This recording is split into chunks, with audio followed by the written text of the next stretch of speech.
आप सबको नमस्कार और आप सबको स्वागत है मेरा YouTube channel fast exam booster में। मैं आज एक नया वीडियो लेकर आया हूँ, वो भी से साइंस का सेल के ऊपर। मतलब मेरा पहला वीडियो ऑलरेडी मैं अपलोड कर चुका हूँ, दूसरा वीडियो जो है सेल के ऊपर साइंस टॉपिक के, क्योंकि जो अपकमिंग एस रेलवे का एग्जाम है उसमें 20 मार्क्स सिर्फ 100 में से 20 मार्क्स सिर्फ इस साइंस में से ही आने वाला है। तो इसलिए मैं साइंस का कुछ ये जीके डिस्कशन कर रहा हूँ। ठीक है, डिस्कशन की ओर चलते हैं। और ये जो जीके हर एक एग्जाम के लिए इम्पोर्टेंट है, जिसका एक जनरल अवेयरनेस एक हिस्सा होता है साइंस का जीके, जिसमें आता है हर एक एग्जाम में आता है इससे एक ना एक सवाल। पहला सवाल है, which cells are responsible for the production of antibodies. हमारा शरीर के अंदर जो सेल्स है ब्लड के अंदर, उनमें से कौन सा सेल्स रेस्पॉन्सिबल है एंटीबायोटिक प्रोड्यूस करने के लिए। देखिए, हमारा बॉडी के अंदर जितने सेल है, red blood cells, neutrophils, lymphocyte, platelet, इनमें से जो लिम्फोसाइट है ये रेस्पॉन्सिबल है कौन सा ना एंटीबॉडी प्रोडक्शन करने के लिए। ये lymphocyte is a type of white blood cell. Lymphocyte क्या होता है ना, व्हाइट ब्लड सेल होता है। और व्हाइट ब्लड सेल को ही हमारा बॉडी में जो सुरक्षा के लिए मतलब सुरक्षा देता है हमारा बॉडी को, white blood cell.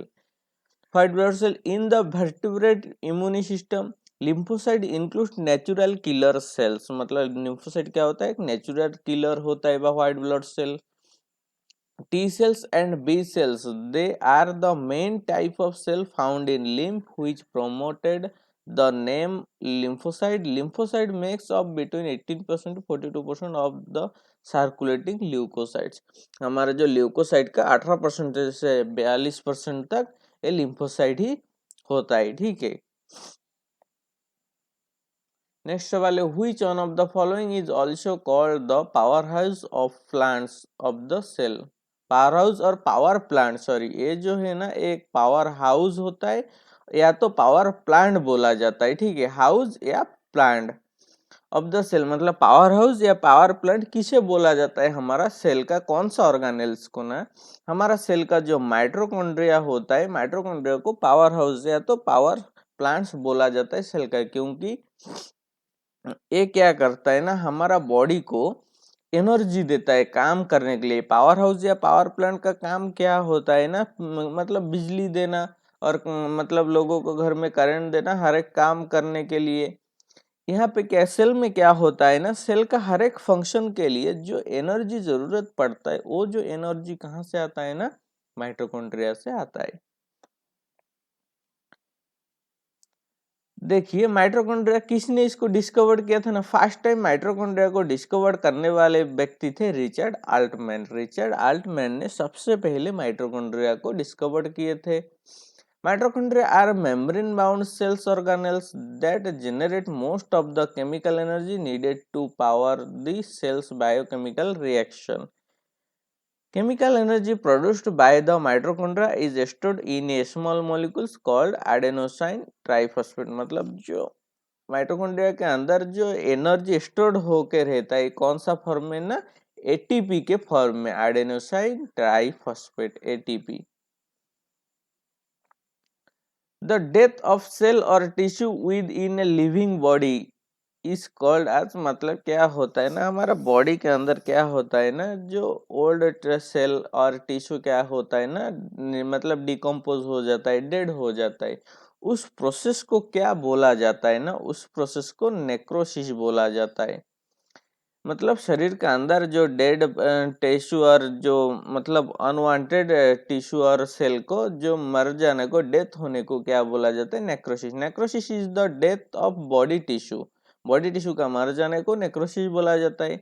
It occurs when too little blood flow to the tissue. क्या होता है ना, कभी कभी जब टिश्यू में जितना ब्लड जरूरत पड़ता है उतना ब्लड अगर सर्कुलेशन ना हो, तब क्या होता है ना, उसमें ब्लड सर्कुलेशन ना होने से वो सेल में ऑक्सीजन भी नहीं जाता है। ऑक्सीजन पास ना होने की वजह से क्या होता है ना, वो सेल अपने आप, वो टिश्यू अपने आप डेड हो जाता है। उसी प्रोसेस को, मतलब किसी भी जगह पे ब्लड सर्कुलेशन ना होके उस जगह पे ऑक्सीजन का पासेस ना होने की वजह से वो टिश्यू या सेल मरने को ही नेक्रोसिस बोला जाता है।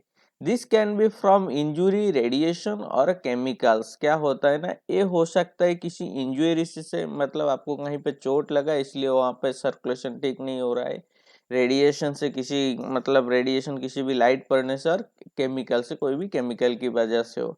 Necrosis can not be reserved. Necrosis क्या होता है ना, रिवर्स्ड नहीं होता है।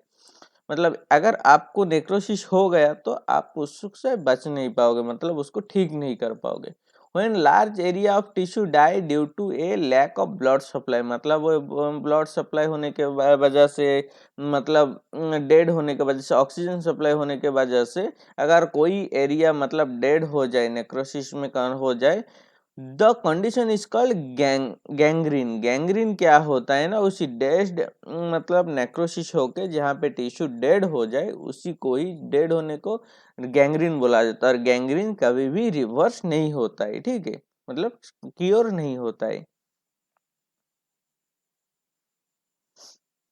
What is known as the study of cell. Study of cell को क्या बोला जाता है ना, स्टडी ऑफ सेल को बोला जाता है साइटोलॉजी, ठीक है।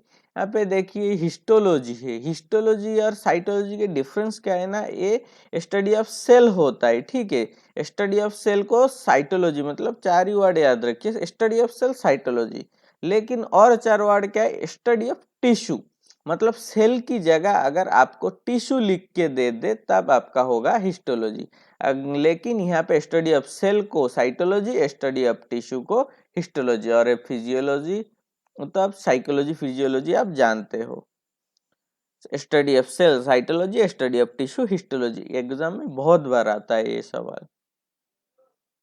Which of the following organelles is known as atom bomb, मतलब एनर्जी, सॉरी सेल के अंदर कौन सा ऑर्गेनेल्स को एटम बम बोला जाता है। एटम बम क्यों, जो ऑर्गेनेल्स पूरा सेल को नष्ट करने का क्षमता रखता है उसे ही एटम बम ऑर्गेनेल्स बोला जाएगा, क्योंकि एटम बम का काम ही होता है ध्वंस करना और नष्ट करना।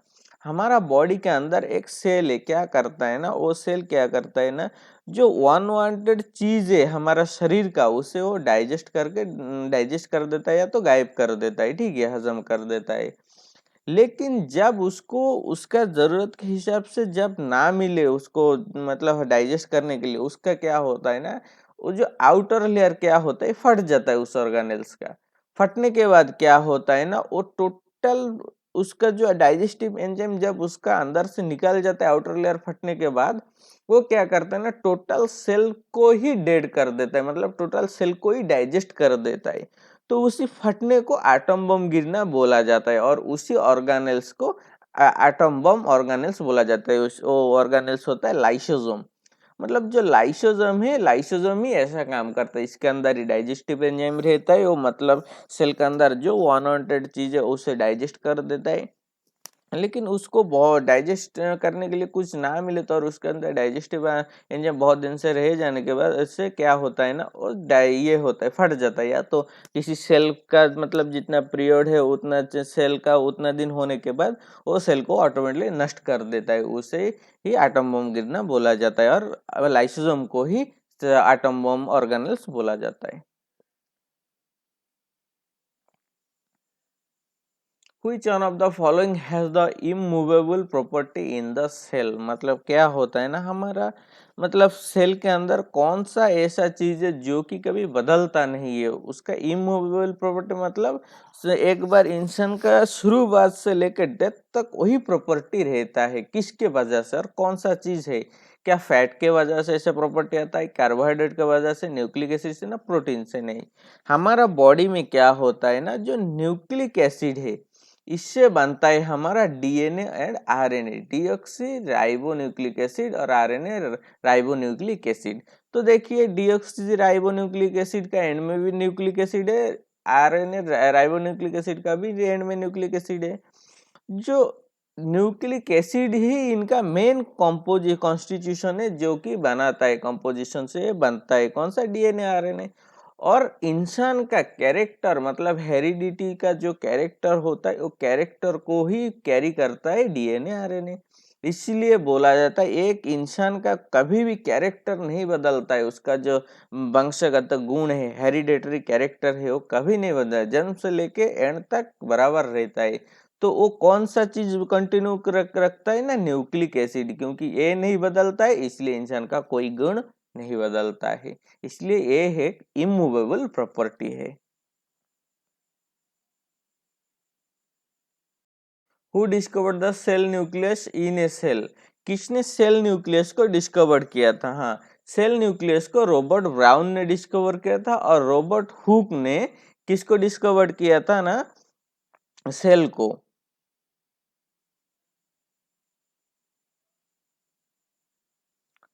What are the chemical constitution of nucleus? ना देखिए, एक न्यूक्लियस का केमिकल कॉन्स्टिट्यूशन क्या होता है ना, एक न्यूक्लियस में किस किस चीज से बना होता है, क्या डीएनए एंड प्रोटीन से बना है, क्या आरएनए एंड प्रोटीन से बना है, क्या डीएनए आरएनए एंड प्रोटीन से बना है, या आरएनए एंड डीएनए से बना है। एक सेल जो होता है वो किससे बना है ना, डीएनए एंड आरएनए से, डीएनए आरएनए एंड प्रोटीन से बना होता है। कौन सा ना, न्यूक्लियस। जो न्यूक्लियस का जो कंपोजिशन होता है, न्यूक्लियस के अंदर क्या क्या होता है ना, डीएनए होता है, आरएनए होता है एंड प्रोटीन होता है। हाँ, नेम आता है कि न्यूक्लियस के अंदर कौन सा प्रोटीन रहता है ना, जो प्रोटीन न्यूक्लियस के अंदर पाया जाता है उस प्रोटीन का नाम हिस्टोन प्रोटीन होता है, ठीक है। और माइटोकॉन्ड्रिया के अंदर क्या क्या पाया जाता है ना, डीएनए एंड आरएनए पाया जाता है माइटोकॉन्ड्रिया के अंदर। देखिए, न्यूक्लियस और माइटोकॉन्ड्रिया के अंदर डिफरेंस इतना ही है कि डीएनए आरएनए दोनों में मिलता है, लेकिन न्यूक्लियस में एक प्रोटीन मिलता है जिसका नाम हिस्टोन प्रोटीन है, और जो कि माइटोकॉन्ड्रिया में नहीं मिलता है।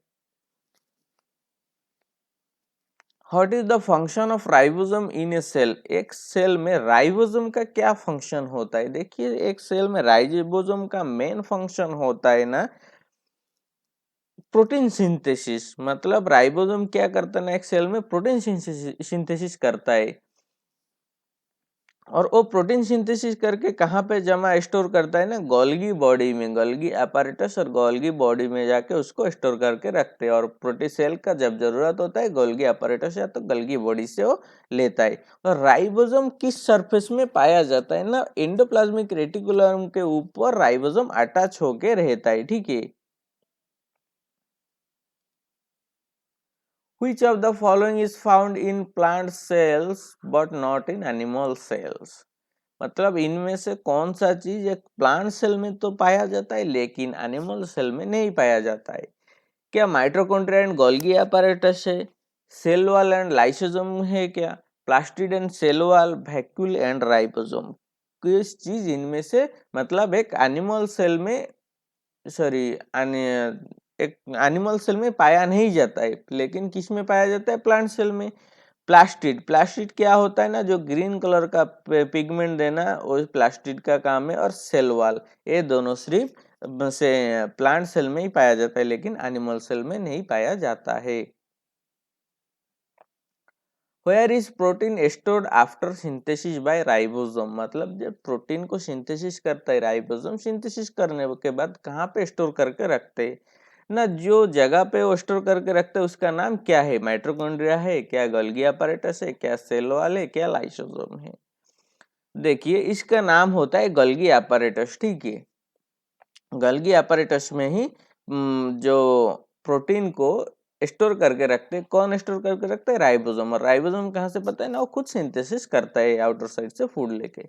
इन a rough endoplasmic reticulum protein is synthesize which is stored in the Golgi apparatus। मतलब राइबोसोम एंडोप्लाज्मिक रेटिकुलम के ऊपर रहता है, छोटे छोटे दाने की तरह, वहां पे प्रोटीन सिंथेसिस करता है, और प्रोटीन सिंथेसिस करके कहाँ पे रखता है ना, गोल्गी apparatus या तो गोल्गी बॉडी में।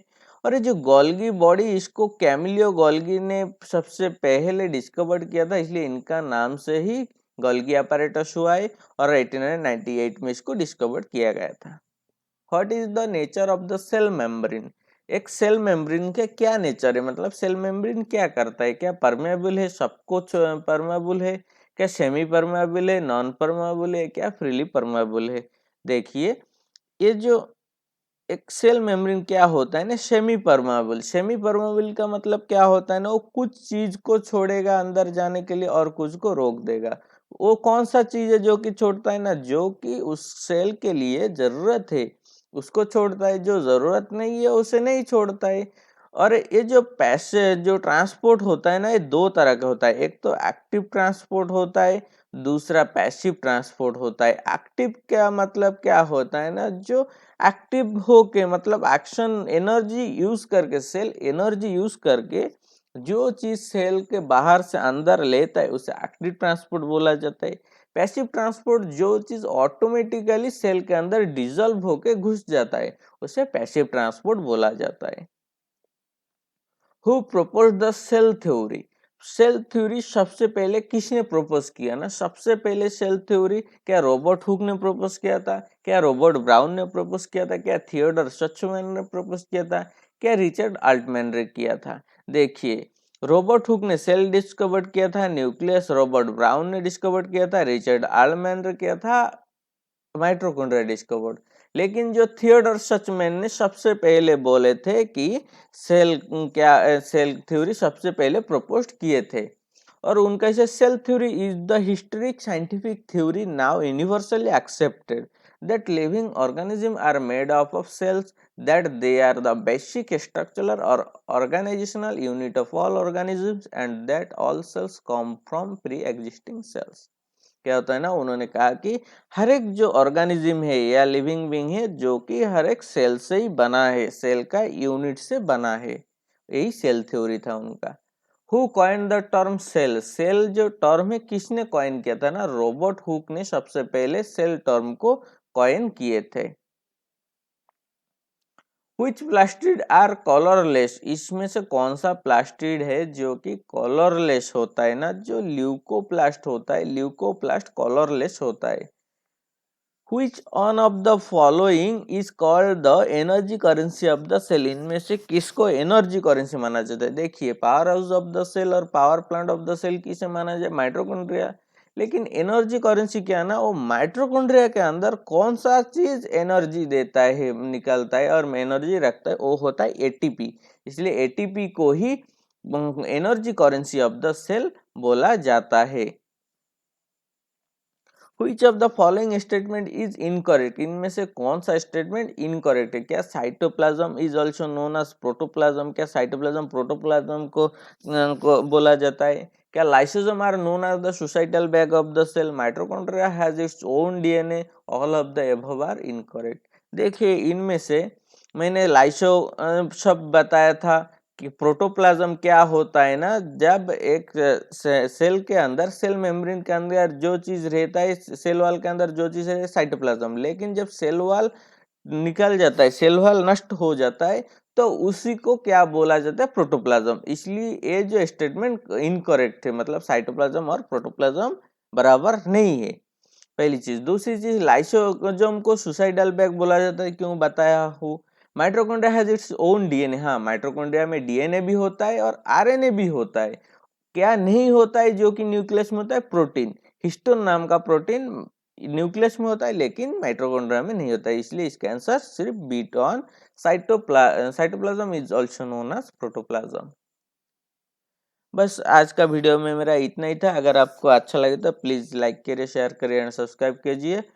Thanks for watching. और मेरा 2 यूट्यूब चैनल है, दोनों को सब्सक्राइब कीजिए। एक होता है इंग्लिश वोकैबुलरी ट्रैकिंग, दूसरा है फास्ट एग्जाम बूस्टर।